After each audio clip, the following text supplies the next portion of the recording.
when I tell people my thesis topic, they generally want to know what are monument wars, but also how did you possibly get interested in that subject. So first, just to give you some brief context about myself, I first traveled to Eastern Europe in high school for debate camps sponsored by George Soros's charity Building Society Foundations.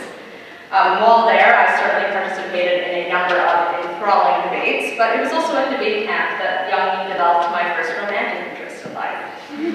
One summer, I hit it off with an Estonian boy, and it was very sad when we had to part at the end, so naturally my response was to obsessively stalk him on Facebook. Through that, I ended up getting a healthy news feed about Estonian politics, and specifically learned about the contentious monument politics that has turned in that country throughout the past decade. Sadly, me and my Estonian boyfriend have since parted ways, but I'm happy to report that the fascination with East European monuments has in fact lasted to this day.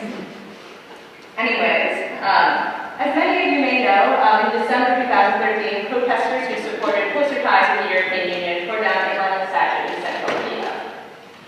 In the following months, Lenin statues across what is considered traditionally Western Ukraine were toppled, whereas in Eastern Ukraine, specifically Crimea, Lenin, for the most part, still stands tall.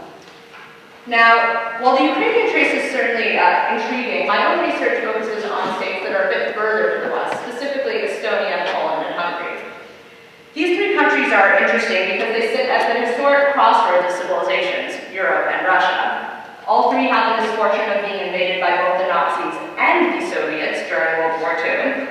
And in these three countries, some 25 years ago, Lenin was already toppled, whereas Lenin has since become a joke across the region.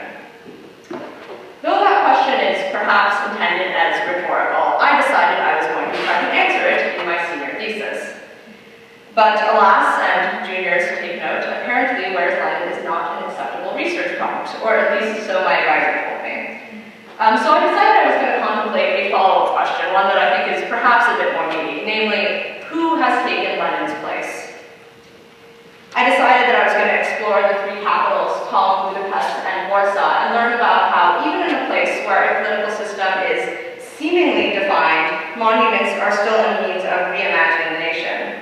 So throughout the 90s, Estonia, Hungary, and Poland managed the very difficult task of creating a fresh national identity, but that fundamentally changed in 2004 when those nations joined the European Union, and I decided I was going to explore their monument politics throughout the past decade. So, on to what I actually saw. I'd say the first important thing to note is that throughout the 90s, the urban landscape was actually relatively calm in most of these countries. Lenin was either forgotten or turned into kitsch, as you can see on the screen. This is an image from Budapest, where the monuments were for the most part exiled to a statue park on the outskirts of the city. There, a small gift shop, somewhat trading in irony, sells a CD titled Communism's Greatest Hits, which has a number of good running tracks that I recommend. But beyond that, even the monuments themselves are for sale in a sense. One of them was actually recently rented out for scenery in the background of Die Hard 5. This tactic of turning communism to kitsch has really pervaded throughout Eastern Europe, and that means that someone like me can now say that I am the proud owner of a shot glass collection that features many of the monuments I studied in my senior thesis. But not all monuments were so lucky so as to be honored on drinking paraphernalia. In Tallinn, for instance, many monuments were just left to decay. I went down to a museum basement and found this communist hero competing for attention with the nearby toilet. Then, with a tip-off from a local academic, I traveled out to the outskirts of the city. I discovered a sort of monument graveyard, so to speak, which you can see on the screen. There, of course, I found Lenin, which wasn't supposed to stay with my topic, and you can see him sort of in the back here on the left and also in that bust on the right. So such it was, really, for the decade following communism. But that dynamic changed in 2004. Estonia, Hungary, and Poland had proven their fit for Europe, and in joining the European Union, they were simultaneously empowered in their relations with Russia. So the topic of monuments was, of course, broached. As it turned out, there were still some communist structures standing, mostly Soviet World War II memorials that evoked a more complicated historical legacy than Lenin did alone. As you probably know from history class, in 1939, the Nazis invaded Eastern Europe.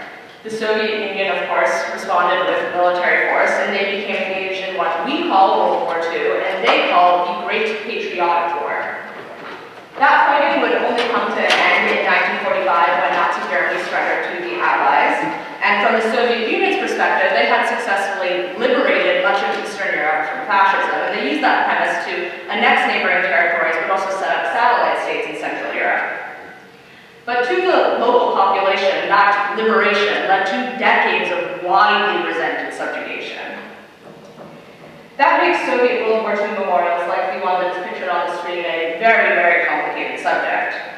Initially, a fear of offending Russia meant that those monuments largely remained untouched. But then, interestingly, a fear of offending European sensibilities when they were in the EU accession process came into play. During the 90s, Holocaust awareness was on the rise throughout the world, and Western European states began to pressure East European states to come to terms with the Holocaust and any collaborative role that their governments may have played. And indeed, in many of these countries, the governments did actively collaborate with the Nazis because they were trying to fight off the Soviets.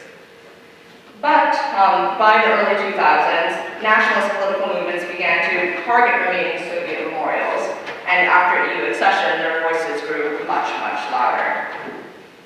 The first nation to take bold action was Estonia. In 2007, the government removed their bronze soldier, which is here, to a military cemetery on the city's outskirts, which, if you ask me, is more akin to a forest than a spot for mourning. I unfortunately got lost for a good 3 hours in this graveyard. I've got to say, one of the hardest things about doing thesis research abroad is not having access to Google Maps. Anyway, the soldier did not go peacefully. What became known as the Bronze Night, thousands of people were arrested, and one person was actually stabbed to death. It was the largest public disturbance in Estonia since the fall of communism. In response, the government of Russia laid siege to the Estonian embassy. They disrupted gas and trade flows to the region, and they brought down the websites of various Estonian institutions, including its parliament.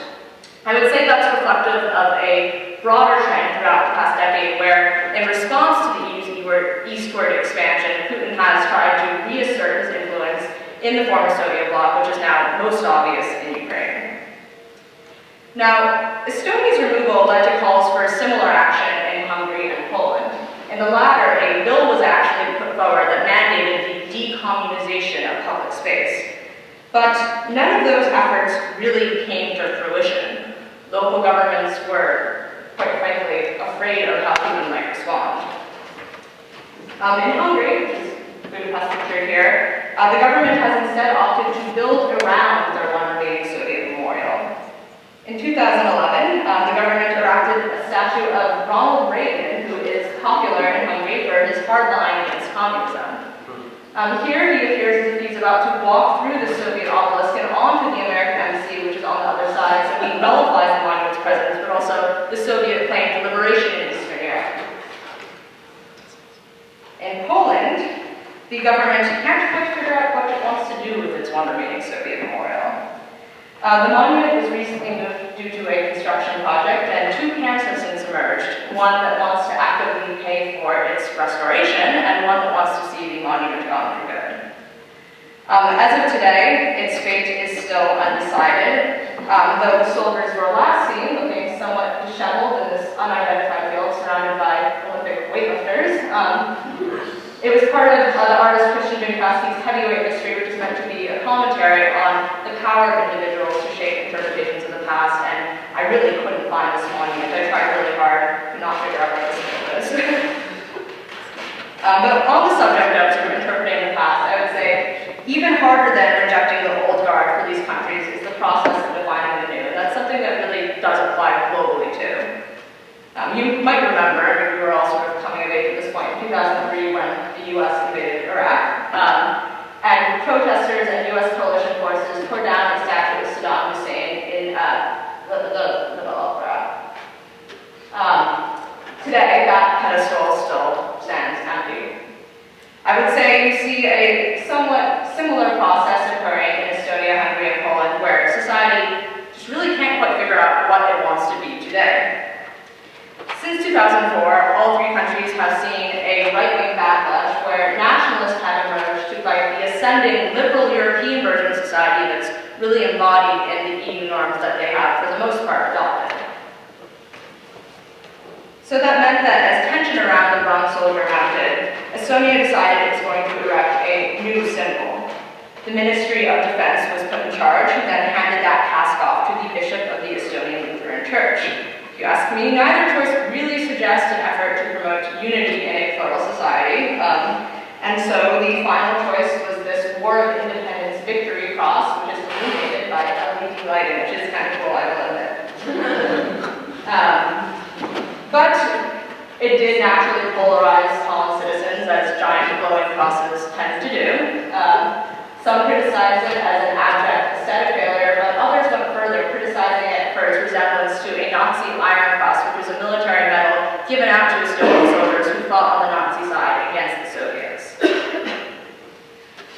But I would say that monument pales in comparison to the monuments that are going up across Hungary, where the nationalism is much more virulent and really, quite frankly, very scary. There, a right-wing extremism has gained traction. The overtly racist Jobbik Party actually gained 20% of the vote in elections last week, and as a result, a number of historic characters have seen a sort of revival. One of them, for example, is Albert Voss. He is a writer that was sentenced to death in absentia for committing war crimes before he fled to Florida, of all places. But his famous works include Land Occupation of the Rats, a reference to the Jews in Transylvania.